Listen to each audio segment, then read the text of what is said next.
ज्ञानम दयाच्युत आत्मतत्वम सत्यंच ब्रह्म लक्षणम, ये ब्राह्मण का लक्षण है। कितने लक्षण है मालूम है क्या? 9। ब्राह्मण के 9 लक्षण बताए गए, क्षत्रियों के 8।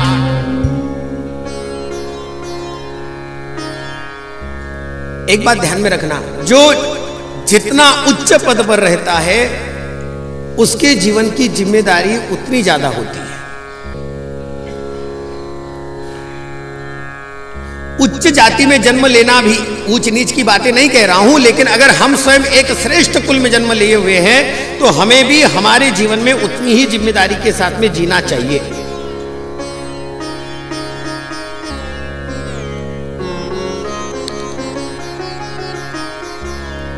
शमन करने वाला हो, दमन करने वाला हो, तप करने वाला हो, शौचाचार जिसके जीवन में शुद्ध आचरण हो, ऐसा आचरण करने वाला हो, संतोषी हो,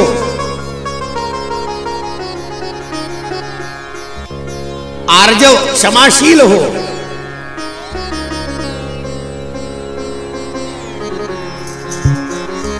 आदरणीय जीजी लोग यहां पर है इसलिए मुझे कोई बात कहनी है ऐसा नहीं है, लेकिन मैंने अपने जीवन में इन सारी बातों को लेकर के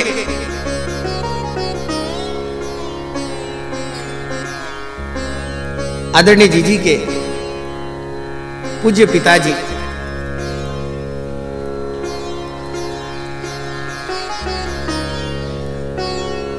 जिनको भावसा कहते थे, मैं वास्तविकता में बताऊं कि आपको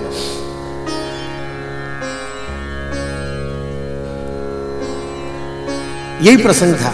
मैं आप सबको बता सकता हूं क्योंकि मैंने इस प्रसंग को 2-3 बार कहा भी है, कथाओं में कहा है।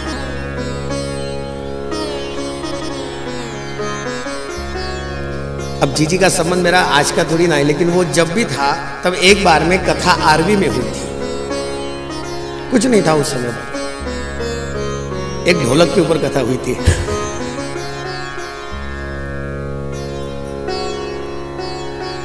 समाधि छोड़ेगा और नाना जी से परमिशन लेने के पश्चात में वहां पर कथा की थी। जब कथा की उस समय पर प्रहलाद जी का ही चरित्र चल रहा था और उस चरित्र को चलते चलते मेरे मुख से एक श्लोक थोड़ा गलत हो गया, मुझे पता है।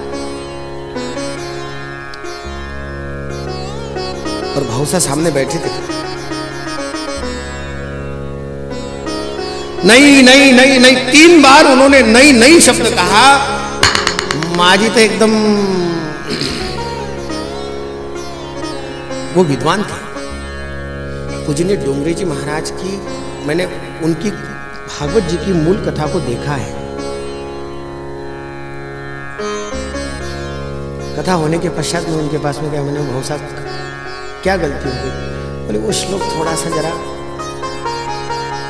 लेकिन उन्होंने बोलते बोलते एक बात मुझे कही। मैं तब से इस बात को बहुत ज्यादा ध्यान में रखता हूं। एक आध बार सहजता से बोलते बोलते एक आध वाक्य गलत हो जाए तो ठीक है, लेकिन श्लोक कभी गलत नहीं बोलना चाहिए।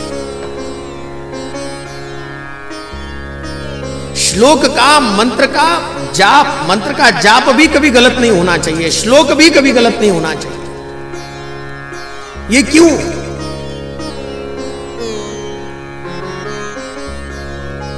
मुझे भावसा की याद आ गई, इसलिए मैं इस बात को कह रहा हूं। ये इसलिए क्योंकि अपने जीवन में जिस प्रकार का भी एक कोई कर्म उनके जीवन में चलता था, कर्म कांड भी उनके जीवन में चलता था, तो वो भी बिल्कुल वैसा ही होना चाहिए जैसा वो है। उसका आग्रह ज्यादा रखना हमेशा।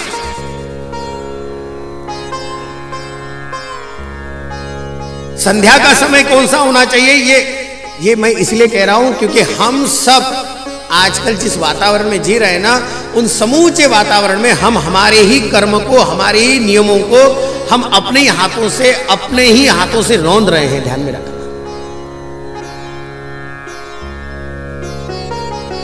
क्या होता है बिना नहाए धोए खा लिया तो?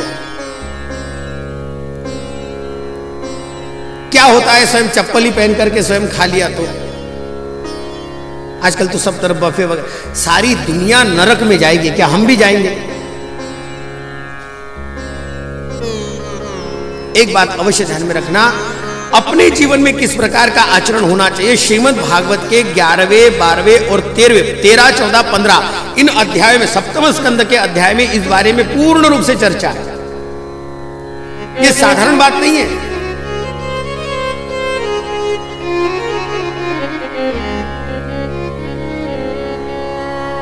क्षमा, ये भी गुण होना चाहिए। ज्ञान, दया और अंतिम है सत्य। अपने जीवन में इन समुचित, देखिए मैं आपको सच में कहूं, ब्राह्मण का, क्षत्रिय का, वैश्य का जीवन कभी भी व्यसनों के अधीन नहीं होना, शूद्र का भी नहीं होना चाहिए, किसी का नहीं होना चाहिए, व्यसनों के अधीन नहीं होना चाहिए। जिसका जीवन व्यसनों के अधीन है, उसके जीवन के कुल का कब स्वयं अपने आप में पूर्ण रूप से विनाश हो जावे कह नहीं सकते।